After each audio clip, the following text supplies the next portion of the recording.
It is March 20th, and this is the test of the Lumenis-one IPL handpiece after repair for the water leaking.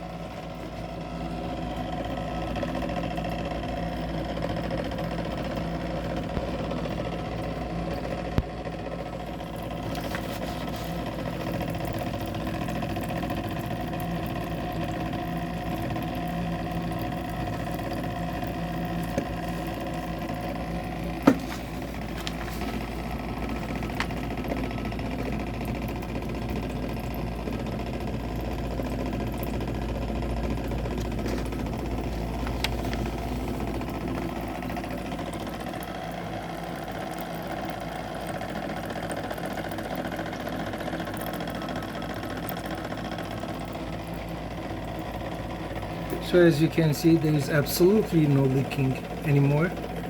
Thank you for watching.